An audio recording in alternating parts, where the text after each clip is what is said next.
और आइए विस्तार से खबरों का रुख करेंगे। कल यानी तारीख 20 नवंबर है जब महाराष्ट्र से लेकर झारखंड और अन्य वो सीटें विधानसभा की जहां उपचुनाव होने हैं उसके लिए वोटिंग होगी। इसमें उत्तर प्रदेश में 9 विधानसभा सीटें जहां कल वोट डाले जाएंगे और उत्तर प्रदेश में उपचुनाव से ठीक एक दिन पहले मतदान में पहचान दिखाने के नाम पर हो गया है शुरू घमासान। दरअसल समाजवादी पार्टी की तरफ से चिट्ठी लिखी गई है। उपचुनाव से पहले समाजवादी पार्टी ने चुनाव आयोग को चिट्ठी लिखी है। समाजवादी पार्टी ने मतदाताओं के वोटर कार्ड की पुलिस जांच न करने की मांग की है। समाजवादी पार्टी मांग कर रही है मुस्लिम महिलाओं का बुर्का उठाकर जांच न की जाए। पार्टी ने अपनी चिट्ठी में लोकसभा चुनाव 2024 का हवाला दे दिया है। पार्टी दावा ये कर रही है कि बुर्का हटाकर जांच जब की जाती है तो उससे मुस्लिम महिलाएं जो हैं वो डर जाती हैं। डर के मारे बहुत सी मुस्लिम महिलाएं वोट नहीं डालती हैं और इसलिए बुर्का हटाकर मुस्लिम महिलाओं की जांच ना की जाए। ये समाजवादी पार्टी की तरफ से चुनाव आयोग को चिट्ठी लिखकर मांग की गई।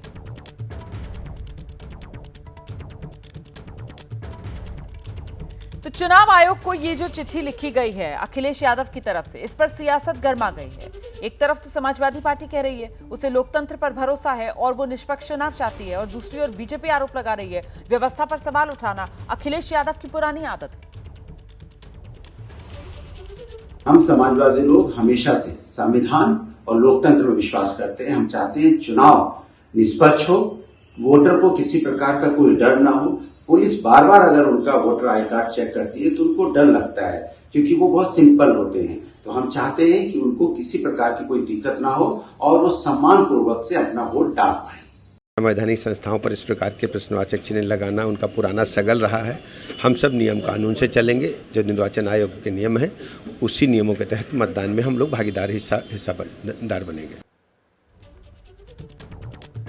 तो उपचुनाव से पहले उत्तर प्रदेश में ये बुर्के वाला दाव, एक तरफ समाजवादी पार्टी खुलकर समर्थन में आ गई है, चिट्ठी लिख रही है, चुनाव आयोग को मांग कर रही है कि जो मुस्लिम महिलाएं बुर्का पहनकर पोलिंग बूथ पर आती हैं वोट डालने के लिए उनका बुर्का हटाकर चेकिंग ना की जाए। वहीं दूसरी तरफ समाजवादी पार्टी को आड़े हाथों बीजेपी ले रही है और बीजेपी की तरफ से कहा जा रहा है कि जो व्यवस्था है उसके खिलाफ सवाल उठाना ये एक आदत सी बन गई है समाजवादी पार्टी की।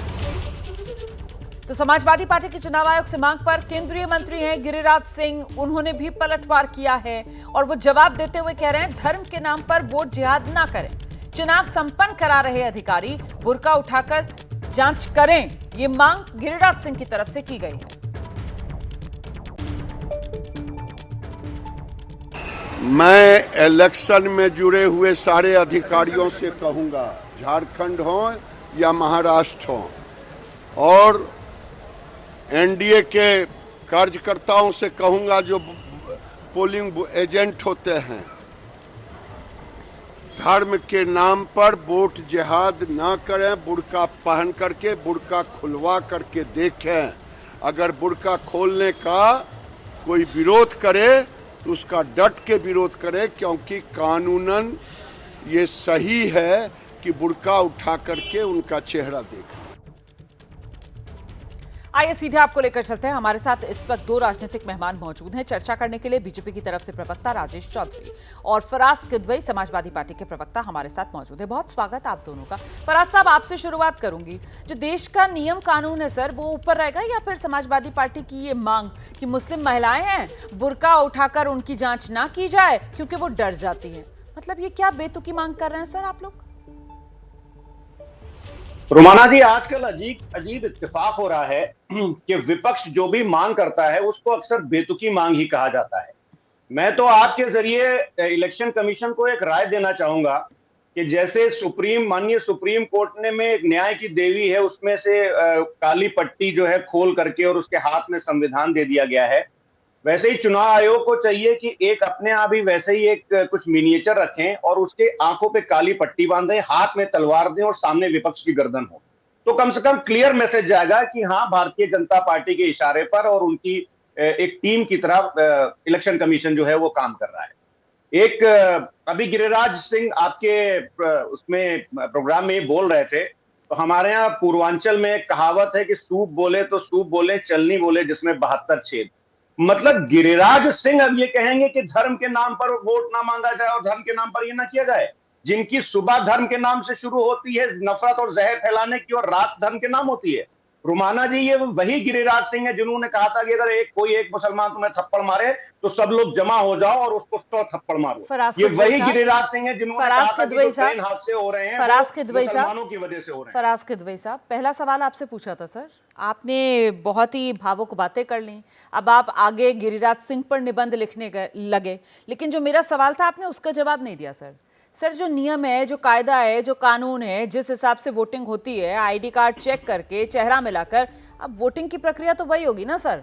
ये आप लोग जो चिट्ठी लिख रहे हैं चुनाव आयोग को, मैं फिर से दोहराती हूँ सर, नियम, कायदे, कानून, संविधान से ये देश चलेगा सर, या फिर इस तरीके की जो डिमांड समाजवादी पार्टी कर रही है, चुनाव आयोग को चिट्ठी लिख रही है, इससे देश चलेगा? चलिए रुमाना जी, मैं आपसे एक सवाल पूछ लेता हूं, आईडी कार्ड चेक करने का इख्तियार किसको है? आप ही बता दिए देश की जनता को, मैं नहीं बताऊंगा। पुलिस को है कि भारतीय जनता पार्टी के एजेंट्स को है कि इलेक्शन एजेंट को है जो टेबल पर बैठा होता है? बताइए आप, किसको इख्तियार है ये? आप देश की जनता को बताइए, आप तो इतने वरिष्ठ पत्रकार। नहीं, आप बताइए ना, आप मुझे बताइए, और ये भी बताइए आपको आपत्ति क्या है अगर वहां पर पुलिसकर्मी जो पोलिंग बूथ में एंट्री दे रहा है और वो वहां पर जांच कर रहा है, और अगर आप वहां पर ये मांग करते हैं कि साहब महिला पुलिसकर्मियों की आप तैनाती करें, तो मुझे फिर भी सर आपकी जो दावा है उसमें कुछ दम नजर आता। लेकिन ये जो सिरे से आप खारिज कर रहे हैं और ये जो सिरे से आप अविश्वास पैदा कर रहे हैं देश की, राज्य की पुलिस पर सर, तो इसको लेकर तो सवाल पूछूंगी ना सर। मेरा जीके का टेस्ट बाद में दीजिएगा, पहले अपना तर्क दे दीजिए आप। रोमाना जी, अविश्वास, आपको याद है रामपुर में जब उपचुनाव हुआ था तो कितनी परसेंट, जहां पर समाजवादी पार्टी का जहां से वोट आता था, कितनी परसेंट वहां पर वोटिंग हुई थी? 35%। मतलब मैंने अपने राजनीतिक जीवन में इतनी कम पोलिंग कहीं नहीं देखी। क्यों? क्योंकि पुलिस डंडे चलाएगी हमारे वोटर्स पर। यह संवैधानिक काम है क्या? क्या ये कॉन्स्टिट्यूशन के अंदर हो रहा है? क्या ये नियम और रूल्स एंड रेगुलेशंस के अंदर हो रहा है? भारतीय जनता पार्टी इलेक्शन जीतने के लिए चंडीगढ़ मॉडल कहीं पर भी रोमाना जी अख्तियार कर सकती है। क्या कहा था माननीय सुप्रीम कोर्ट ने चंडीगढ़ के इलेक्शन में? It's a murder of democracy, it's a mockery of democracy. Murder of democracy को अगर आप हिंदी में ट्रांसलेट करेंगे तो माननीय सुप्रीम कोर्ट बोल रहा है कि लोकतंत्र की हत्या की जा रही है। जब माननीय सुप्रीम कोर्ट कह रहा है लोकतंत्र की हत्या की जा रही है, तो हमारा और आपका मतलब क्या है? पूरा शक है हम लोगों को कि भारतीय जनता पार्टी को पता है कि 9 की 9 सीटें ये लोग हारने जा रहे हैं। तो कभी बुर्के के नाम पर, कभी घूंघट के नाम पर, कभी धर्म के नाम पर ये लोग ऐसा माहौल बनाएंगे ताकि वोटर जो है अपने घर से वोट देने के लिए ना निकले और ये अलोकतांत्रिक तरीके से देश के लोकतंत्र को हाईजैक करें और गलत तरीके से चुनाव जीतने की कोशिश करें। मगर समाजवादी पार्टी रोमाना जी ये नहीं होने देगी। अब आपने विस्तार से अपने सारे पॉइंट्स रख दिए। राजेश चौधरी जी के पास चलते हैं, अब आप उनको ध्यान से सुनिएगा क्योंकि उनकी जिस बात पर आपको जवाब देना होगा फिर तसल्ली से दोबारा आपके पास आऊंगी।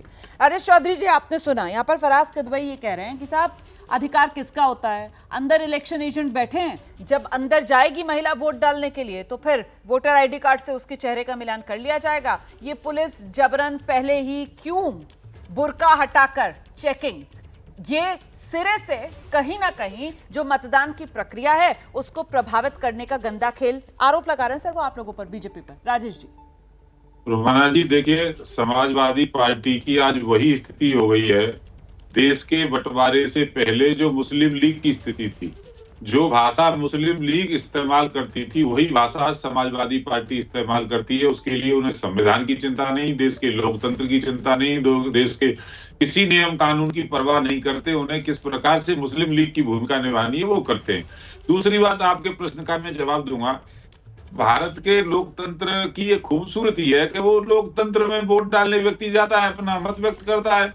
अब मत व्यक्त कर रहा है कि वो राजेश चौधरी का डालने जा रहा है कि रुमाना जी का डालने जा रहा है, ये कैसे तय होगा?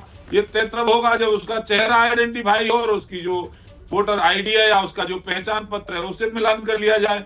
अरे भाई, इसमें आपत्ति क्या है? आपको ये बताइए। राजेश चौधरी जी, राजेश चौधरी जी, राजेश चौधरी जी, महिला है या राजेश चौधरी जी, यही तो सवाल मैंने पूछा था, इसी का तो जवाब उन्होंने दिया। उन्होंने कहा कि कौन वोट डाल रहा है, कहीं बोगस वोटिंग तो नहीं हो रही है, इसकी जांच करने के लिए तो अंदर इलेक्शन एजेंट बैठे हुए हैं ना, वो मिलान करके डलवा देंगे वोट। वहां पर तो वो आपत्ति नहीं जता रहे, वो कह रहे हैं कि साहब बाहर जो पुलिसकर्मी तैनात हैं वो क्यों जांच करें, वो ये सवाल उठा रहे हैं। इलेक्शन एजेंट किसी का चेहरा पहचानने के लिए वो नहीं है, या तो सरकारी मशीनरी करेगी मतदान अधिकारी होगा या उसका संबंधित कोई अधिकारी होगा, वो पहचान करता है। सर, पॉलिटिकल पार्टी के एजेंट की बात थोड़ी कर रही हूँ मैं, इलेक्शन कमीशन के जो एजेंट हैं उसी की तो बात कर रहे हैं, जिसका जिक्र अभी वो कर रहे थे फराज किदवई। उसको पीठासीन अधिकारी कहते हैं, इलेक्शन एजेंट तो पॉलिटिकल पार्टी का होता है। पॉलिटिकल पार्टी के एजेंट की बात नहीं कर रही हूँ सर, मैं तो अंदर जो बैठा हुआ होगा बूथ पर, उसका काम है वो, वही तो देखेगा सर, लिस्ट में चेहरा मिलाएगा और वो परमिशन देगा। अब उसमें ए जा रहा है, बी जा रहा है, सी जा रहा है, कौन उस बूथ के अंदर प्रवेश कर रहा है, ये तो सरकारी मशीनरी वहां चेक करेगी। और जहां तक ये रामपुर की बात कर रहे थे, जनता ने इनको नकारा है वहां पर पूरी तरह से। किसने मना किया था वोट डालने के लिए? किसी ने मना नहीं किया।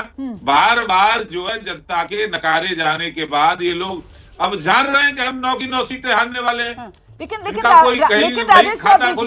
राजेश चौधरी जी, जब नतीजा आ जाता है और अगर बाई चांस हार मिल जाती है तो सबसे आसान होता है ना सर पुलिस प्रशासन पर ठीकरा फोड़ना। अब जिस तरीके से लोकसभा चुनाव में बीजेपी को जबरदस्त झटका उत्तर प्रदेश में मिला, आप लोगों से बेहतर सीटें समाजवादी पार्टी ले आई, उसके बाद जो आप लोगों की अंदरूनी बैठकें हो रही थी उसमें भी तो आप लोग स्थानीय प्रशासन पर ही ठीकरा फोड़ रहे थे कि स्थानीय प्रशासन ने हरवा दिया। तो वही काम, अगर वही चिंता समाजवादी पार्टी की तरफ से व्यक्त की जा रही है तो फर्क कहां है? जैसी समाजवादी पार्टी वैसी बीजेपी, जैसी समाजवादी पार्टी की मांग वही आप लोगों का हाल था। भारतीय जनता पार्टी ने कभी नहीं कहा कि हमें प्रशासन ने चुनाव हराया या आयोग ने हराया या किसने हराया, ना हम चुनाव हारे। हमने तीसरी बार देश के सबसे बड़ी पंचायत में बहुमत हासिल किया और नरेंद्र मोदी जी देश के प्रधानमंत्री बने। और समाजवादी पार्टी के प्रवक्ता हमारे मित्र बात कर रहे थे गिरिराज सिंह जी की। गिरिराज सिंह हमारी आन बान शान पहचान है, वो हमारा आइडियल है। गिरिराज सिंह के बारे में आपसे सर्टिफिकेट नहीं चाहिए हमको।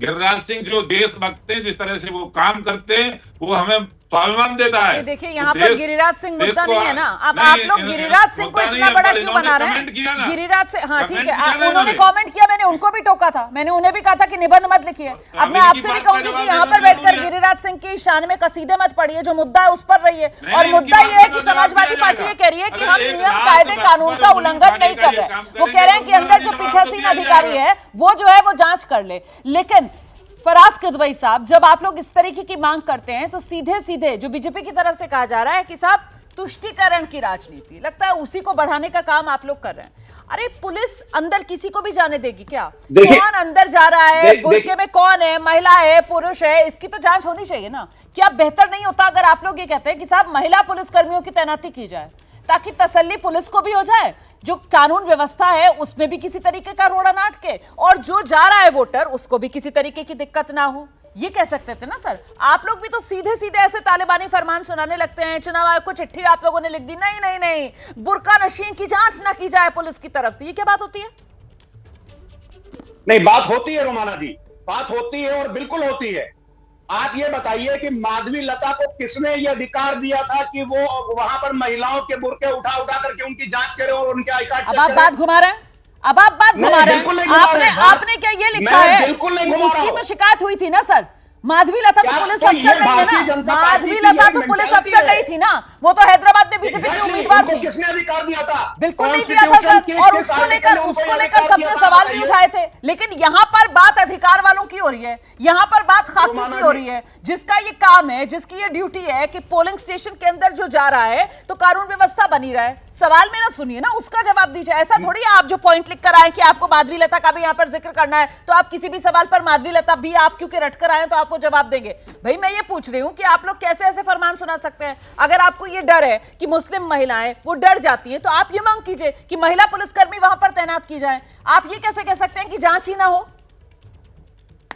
रोमाना जी, मैं वही तो बोल रहा हूं, कहां लिखा हुआ है कि पुलिस जांच करेगी? पीठासीन अधिकारी जांच करेगा सर। मुझे दिखाइए ना वो नियम। पीठासीन अधिकारी जो जांच कर रहा है, जब कोई महिला वोट देने जा रही है, हमने कितने वोट दे दिए, तो वो बुर्का ऐसे करके और अपनी जांच कराती है।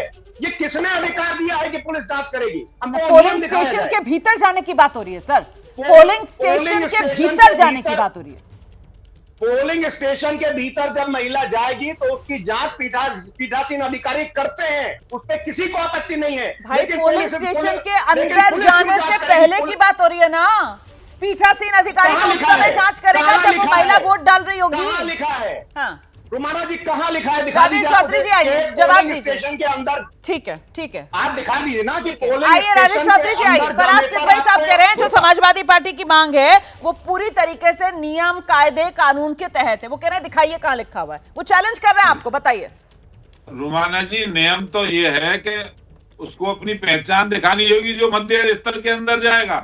समाजवादी पार्टी का इतिहास रहा है, सुनिए ना। एक सेकंड फराज साहब प्लीज बारी बारी से अगर अपनी बात रखेंगे तो दर्शक सुन पाएंगे। Please please please Rajesh ji आइए, अपनी बात रखिए, जरा शुरू से रखिए अपनी बात। कोई भी अवांछनीय तत्व यदि बूथ के अंदर प्रवेश करके बूथ लूटने लगे तो क्या जवाबदेही होगी? किसकी जवाबदेही होगी? कौन देखेगा? समाजवादी पार्टी का इतिहास रहा है बूथ कैप्चर करने का, बूथ लूटने का। ये चाहते हैं कि मध्य स्तर के अंदर घुस करके उस पर कब्जा कर ले।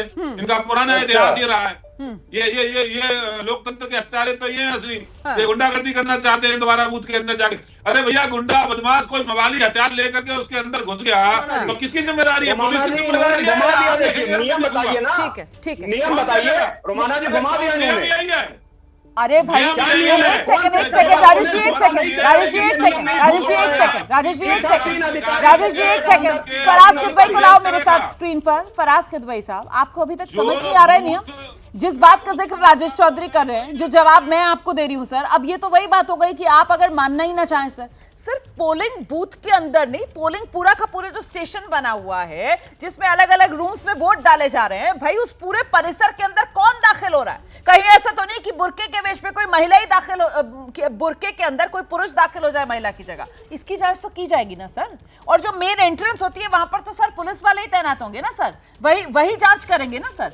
ऐसा थोड़ी है आप लोग अपनी मर्जी से कुछ भी मांग कर देंगे कि जांच ही ना हो, मतलब खुली छूट दे दी जाए, कोई भी चला जाए पोलिंग बूथ के भीतर। ऐसा तो रोमाना जी एक काम करिए, रोमाना जी एक काम करिए, फिर इलेक्शन खत्म करवा दीजिए और भारतीय जनता पार्टी से कहिए कि भैया तुम अपनी सरकार बनवाओ, जो नियम चाहे लागू करो, जिसके साथ जो करना चाहे करो। ऐसे थोड़ी होता है। ये तो ऐसा लग रहा है जैसे आप लोग, जैसे आप अभी से हारे हुए खिलाड़ी की तरह अपनी बात रख रहे हैं। मेरे साथ उत्तर प्रदेश के डिप्टी सीएम ब्रजेश पाठक साहब इस वक्त मौजूद हैं, उन्हीं के पास लेकर चलते हैं। ब्रजेश पाठक जी, ये समाजवादी पार्टी की तरफ से जो चिट्ठी लिखी गई है चुनाव आयोग को कि मुस्लिम महिलाएं जो बुर्का नशी वोट डालने के लिए जाएं, पुलिस उनका बुर्का हटाकर चेहरे की जांच ना करे, आपकी प्रतिक्रिया?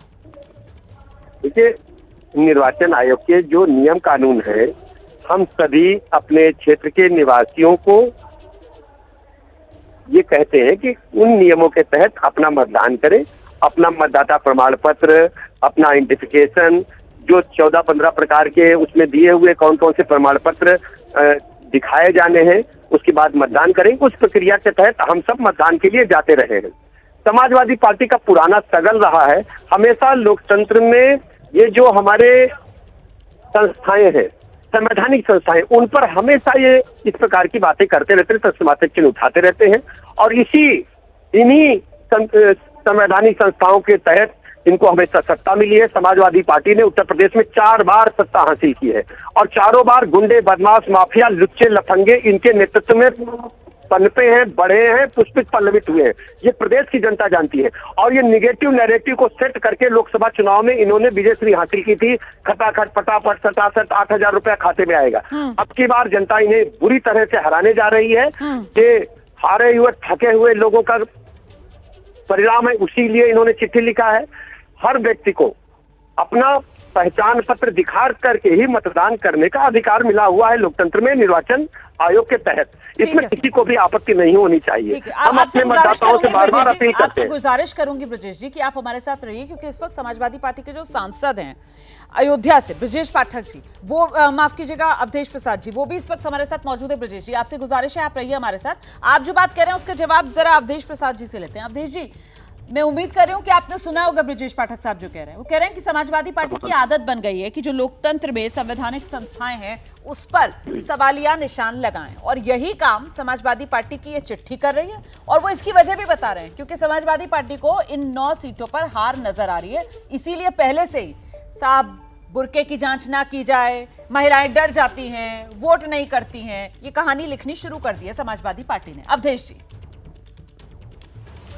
ऐसा है कि भारतीय जनता पार्टी पूरी तरह से जो उत्तर प्रदेश में 9 उपचुनाव विधानसभाओं के होने जा रहे हैं, जिसका मतदान कल है। यहाँ के देवतुल्य मतदाताओं ने, आवाम ने, जनता ने ठान लिया है भारतीय जनता पार्टी की सरकार को पूरी तरह से प्रदेश से नहीं देश से हटाने का। तो ये चुनाव में मन बना लिया है, इन चुनाव में पूरी तरह से भारतीय जनता पार्टी हारेगी। और हमारे जनपद अयोध्या में हमारी एक सीट थी मिल्कीपुर में, डर के मारे वो चुनाव की घोषणा नहीं कराए।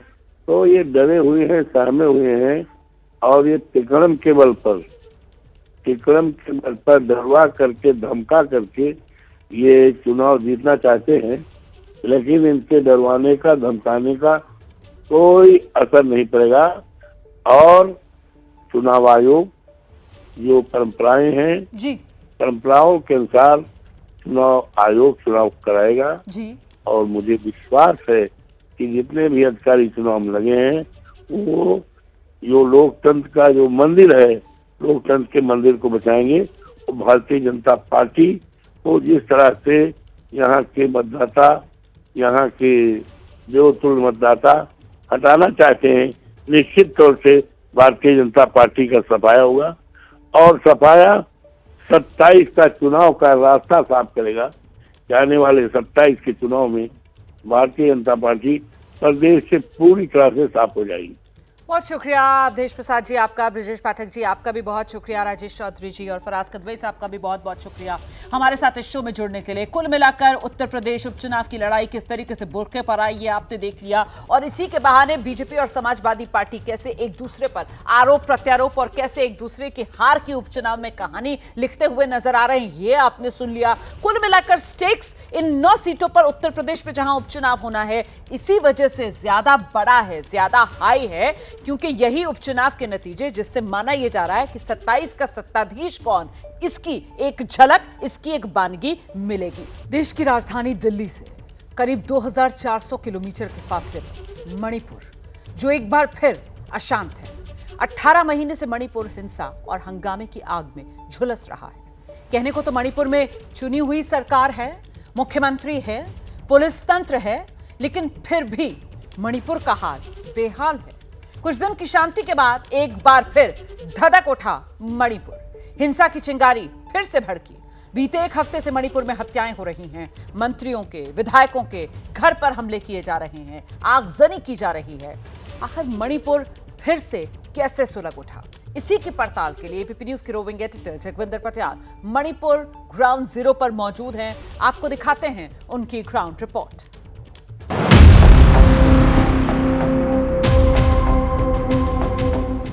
मणिपुर में हालात एक बार फिर बिगड़े हैं। इस वक्त मैं मौजूद हूं मणिपुर के बीजेपी कार्यालय के बाहर और आप देख रहे हैं यहां पर सुरक्षा के चाक चौबंद बंदोबस्त किए गए हैं। और इसकी वजह यह है कि अब तक मणिपुर के 3 मंत्रियों और 6 एमएलए के घर को आग के हवाले किया गया है। और प्रदर्शनकारियों का ये आरोप है कि पिछले 1.5 साल से जो मैतई और कुकी समुदायों के बीच में आपस में तनातनी चल रही है, जो खून खराबा चल रहा है, उसको ठीक से हैंडल नहीं किया जा रहा है। और नेताओं पर भी कई तरह के आरोप लग रहे हैं। कोशिश तो मणिपुर के मुख्यमंत्री वीरेंद्र सिंह के पुराने घर को भी आग के हवाले करने की गई थी, लेकिन सुरक्षा बलों ने मौके पर पहुंचकर ऐसा नहीं होने दिया और प्रदर्शनकारियों को वहां से खदेड़ दिया। हालांकि आज कर्फ्यू लगा हुआ है। 6 ऐसे पुलिस स्टेशन के इलाके हैं जहां डिस्टर्ब्ड एरिया घोषित करके वहां पर आर्म्ड फोर्सेस स्पेशल एक्ट लगा दिया गया है। दरअसल मणिपुर में बीजेपी के जिन विधायकों के घर पर हमला हुआ उनमें राजकुमार इमोसिंग भी शामिल हैं, जो सीएम के भांजे भी हैं। शनिवार को उनके घर पर भीड़ ने हमला बोला, जिसके बाद अब आरके मुसिंग के घर की किलेबंदी की जा रही है। दिखाते हैं आपको जगविंदर पटियाल की ग्राउंड रिपोर्ट। एमएलए आरके ईमो के घर पर भी इम्फाल में हमला किया गया। इस वक्त मैं ईमो के घर के बाहर मौजूद हूं और आप देख सकते हैं कि जो पब्लिक वोट देके इन्हें विधायक और मंत्री बनाती है, उसी पब्लिक से बचने के लिए अब ये लोहे के पूरे लंबे लंबे गेट लगाए जा रहे हैं ताकि कोई भी आगे से अंदर प्रवेश ना कर पाए। और ये बिल्डिंग का काम दिन रात चल रहा है। ये गेट इसलिए लगाया गया है क्योंकि यहाँ भी शनिवार और इतवार को जिस तरह से भीड़ ने हमला किया, ये सामान को तोड़ दिया गया, ये जो लगाया गया था, और भीड़ अंदर घुस गई। कहा यह जा रहा है कि विधायक के घर के अंदर रखे सोफा सेट तक जला दिए गए। अब ये भीड़ जो वोट डालती है वो अंदर ना घुसे, उसको रोकने के लिए ये लोहे की बड़ी बड़ी शीट्स लगाई जा रही हैं, इन गेट्स को लगाया जा रहा है। और देखिए ऊंचाई कितनी ऊपर तक है ताकि कोई भी अंदर किसी भी हाल में ना घुस पाए। ये हालात आखिर बने क्यों, सवाल ये उठता है। पिछले 1.5 साल से कुकी और मैती समुदाय के बीच में जो संघर्ष चल रहा है, जो हिंसा चल रही है, उसका अंत नहीं दिख रहा। लिहाजा उसी के चलते अब इम्फाल में भी ये गुस्सा फूटने लगा है। और देखिए, भीड़ ने बीजेपी के विधायक हैं किंजकेश्वर सिंह, उनके घर पर भी हमला बोला, उनके घर में तोड़फोड़ हुई है, आगजनी तक की गई। बीजेपी के एमएलए सपम कुंजाकेश्वर सिंह के घर पर प्रदर्शनकारियों ने हमला किया। ये तस्वीरें आप देख रहे हैं एमएलए के घर के बाहर जलाई गई गाड़ियों की। 24 घंटे पहले ये हमला किया गया था और प्रदर्शनकारियों का ये आरोप है कि जिस तरह से सरकार की तरफ से दोनों समुदायों के बीच में जो हिंसा चल रही है, उसको रुकवाने के जो प्रयास होने चाहिए वो नहीं हो रहे हैं। ये तो तस्वीर एमएलए के घर के बाहर की है, लेकिन प्रदर्शनकारियों ने एमएलए के घर के अंदर के हालात को भी नहीं बख्शा। अब मैं आपको लेकर चलता हूं एमएलए के घर में, जहां प्रदर्शनकारियों ने ना सिर्फ गाड़ियों में तोड़फोड़ की बल्कि उनके घर को भी निशाना बनाने की कोशिश की। ये वो गाड़ियां हैं जो उनकी एस्कॉर्ट में तैनात थी, जो सुरक्षाकर्मी उनके साथ चलते थे, उनको बुरी तरह से तोड़ा गया है। पथराव से, लाठियों से, डंडों से सभी गाड़ियों के शीशे टूटे हुए हैं। ये एमएलए का दफ्तर है और जहां पर सामने आप देख रहे हैं कि कुंजाकेश्वर राव की तस्वीर लगी हुई है और लिखा हुआ है, उनकी कंस्टिट्यूएंसी का नाम है, 19 नंबर कंस्टिट्यूएंसी है उनकी। और यहाँ पर जो लोग मिलने के लिए, काम करवाने के लिए आते थे, उनके काम करने के लिए इनका स्टाफ बैठा रहता था। ये सुरक्षा की और उनकी पर्सनल गाड़ियाँ हैं जिनको बुरी तरह से प्रदर्शनकारियों ने तोड़ा है। इन गाड़ियों के शीशे चकनाचूर कर दिए गए हैं। ये एक प्राइवेट गाड़ी खड़ी है, इसको भी तोड़ा गया है बुरी तरह से। और ये देखिए एमएलए के घर और दफ्तर के बाहर जो फ्लावर पॉट यानी जो गमले रखे हुए थे, उनको देखकर ये समझ आ जाता है कि कितनी बड़ी तादाद में और किस तरह से हिंसक भीड़ ने यहाँ पर तोड़फोड़ की होगी। देखिए, इम्फाल में एक मशहूर मार्केट है ईमा मार्केट, इसे सिर्फ महिलाएं चलाती हैं। वहां मैतेई समुदाय की महिलाओं ने अनिश्चितकालीन हड़ताल शुरू कर दी है। जगविंदर पटियाल ने वहां क्या देखा, उनकी ग्राउंड रिपोर्ट से समझिए। मैं इस वक्त इम्फाल की ईमा मार्केट में मौजूद हूँ।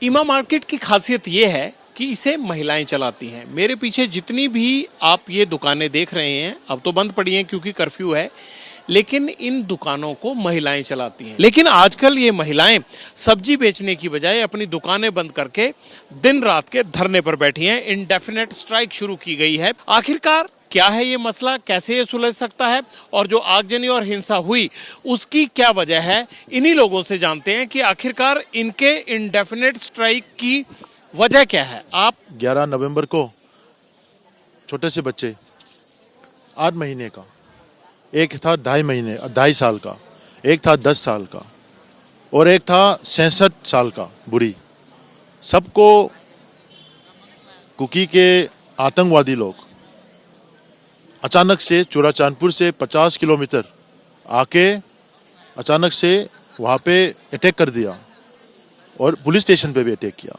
फिर उसके बाद जो लाचार लड़कियाँ और बच्चे, उन लोगों को उठा के ले गया दोपहर में 2:30 बजे दोपहर सबके सामने, फिर उसको लेके चला गया। फिर हमने उसी दिन से केंद्र सरकार, राज्य सरकार दोनों को बोलते रहे कि भारत सरकार इतना कमजोर तो नहीं है कि कुकी आतंकवादी से वो झुक जाए। आखिर में क्या हुआ, उसका बेजान लाशें नदी में फेंके आ गया, छोटा सा बच्चा, उसका पिक्चर देखा होगा आपको। आप क्या चाहते हैं? अब तो हम लोग हटने वाला नहीं है। हमारा मांगे ये है कि जल्दी से जल्दी कुकी आतंकवादी के ऊपर कठोर जवाब दे, उसके ऊपर ऑपरेशन चालू करे और भारत सरकार और उसके साथ जो एग्रीमेंट करके जो उसने कहाँ पे कैंप बना के रखा दिया, पनाह दे दिया, उसको अभी हटाना है। अगर केंद्र सरकार राज्य सरकार मिलकर अगर ये हटाना काम नहीं किया तो हम लोग भी मुंह फेरने वाला नहीं है और आखिर में इसका सारा जिम्मेदारी भारत सरकार पे जाएगा।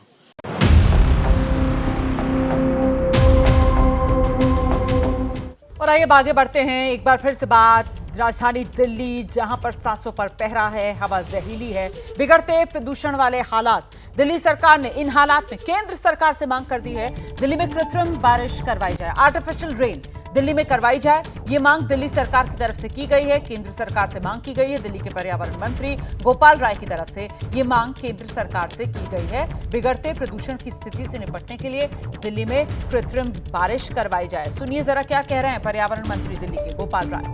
केंद्रीय पर्यावरण मंत्री के पास एक बैठक बुलाने की फुर्सत नहीं है या जानबूझ करके नहीं बुलाई जा रही है, यह समझ के परे है। शायद हमने विदेश में भी किसी दूसरे देश के मंत्री से भी इतना अगर रिक्वेस्ट की होती तो वो भी मीटिंग बुला लेते, लेकिन हमारे देश की केंद्र की भाजपा सरकार के मंत्री के पास एक मीटिंग बुलाने का समय नहीं है।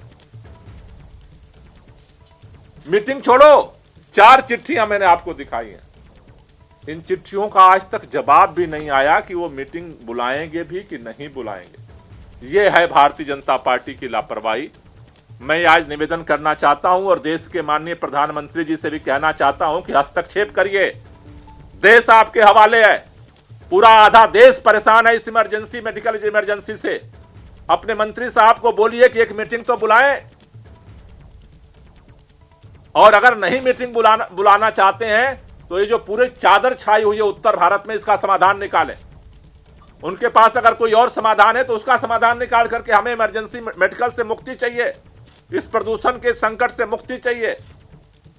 अगर मोदी जी के पास, मोदी जी की सरकार के पास, केंद्रीय पर्यावरण मंत्री के पास अगर कोई और समाधान है तो हमें समाधान चाहिए, और कोई और समाधान नहीं है उनके पास तो आर्टिफिशियल रेन के लिए इमरजेंसी मीटिंग तुरंत बुलाई जाए। और प्रधानमंत्री जी से मेरा निवेदन है कि तुरंत उनको डायरेक्शंस दें, वो जिस भी काम में व्यस्त हों, लेकिन उनको डायरेक्शंस दें कि इमरजेंसी मीटिंग बुलाई जाए और तुरंत इस पर कार्रवाई किया जाए और पूरे उत्तर भारत के लोगों के सामने जो संकट है उससे जो है लोगों को मुक्ति दिलाई जाए। Thank you. कोई क्वेश्चन हो तो ले लीजिए।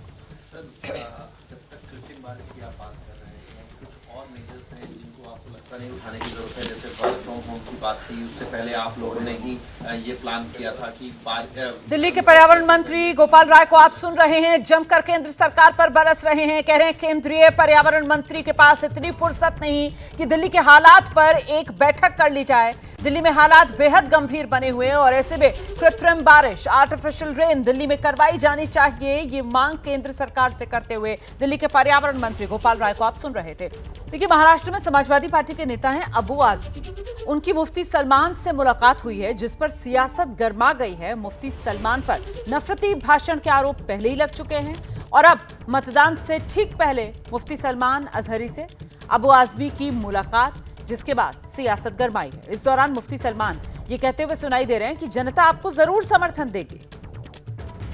कभी किसी तरह की इस तरह की गुस्ताखी को बर्दाश्त करते हैं या कभी ऐसे लोगों का समर्थन करते हैं जिनके ऊपर गुस्ताखी का धब्बा लगा। नौज़बिल्लाह अल्लाह मुझको जहन्नम नसीब करे अगर मैं जानबूझ कर किसी ऐसे आदमी को सपोर्ट करूं जो हुजूर सल्लल्लाहु अलैहि वसल्लम की के खिलाफ बात करे, गुस्ताखी करे, वो मुसलमान ही नहीं हो सकता है। बस बिल्कुल, बस इतना काफ़ी है। अल्लाह तबारक व तआला आपके हक में बेहतर फरमाए और मोहल्ली के मुसलमान भी आपको अच्छी तरह जानते हैं, पहचानते हैं और वो अपना कायद ज़रूर चुनेंगे। मुझे उम्मीद है वो बेहतर चुनेंगे इंशाअल्लाह। और आइए सीधे आपको लेकर चलेंगे, हमारे साथ हमारी सहयोगी नम्रता दुबे इस वक्त मौजूद है। नम्रता, ये तो खुलकर मामला मतदान का धर्म पर आ रहा है और यहाँ अबू आजमी साफ तौर पर मौलाना से और मौलाना चुनाव में उनका समर्थन करते हुए सुनाई पड़ रहे हैं।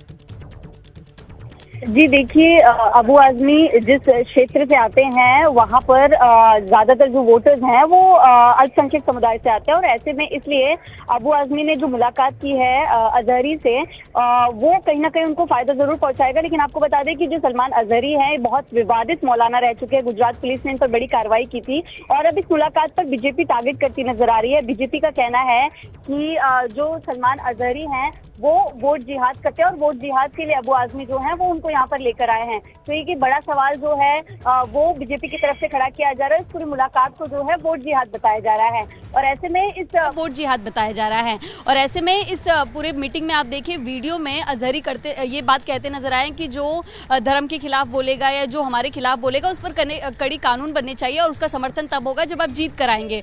तो कहीं ना कहीं अबू आजमी ने अजहरी से मुलाकात की है, उनके सपोर्ट में वो बात करते नजर आ रहे हैं, लेकिन बीजेपी इसको टारगेट करती नजर आ रही है और महज कुछ घंटे बाकी है महाराष्ट्र में मतदान के लिए और ये एक बड़ा वीडियो सामने आया है जिसको लेकर भाजपा की तरफ से वोट जिहाद का मुद्दा एक बार फिर से उठाया जा रहा है।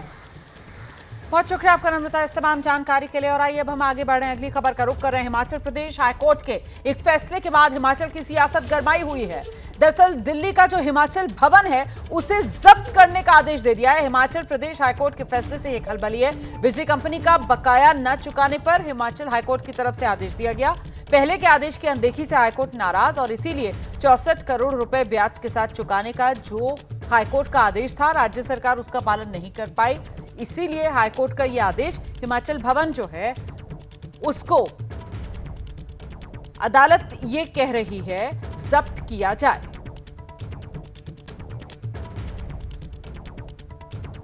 और ये जो हिमाचल प्रदेश सरकार की नाकामी के तौर पर मामले को देखा जा रहा है, इस पर कांग्रेस की क्या प्रतिक्रिया सामने आ रही है।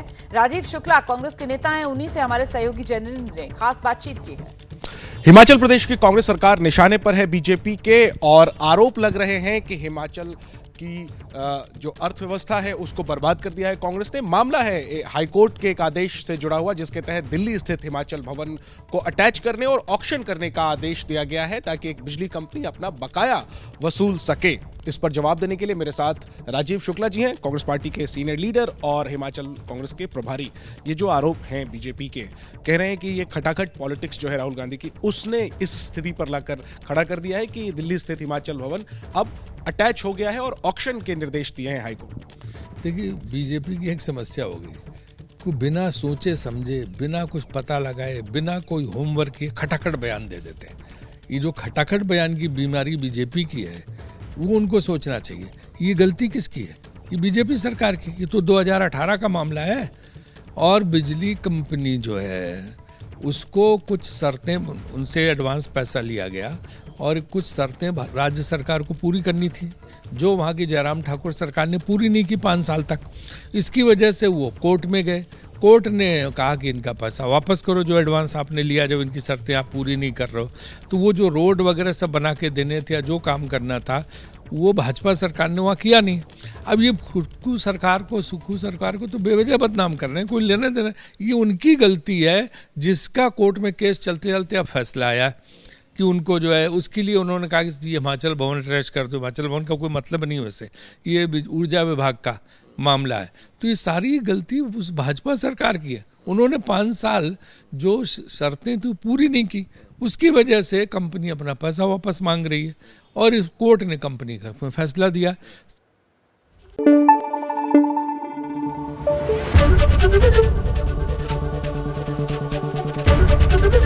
एबीपी न्यूज आपको रखे आगे।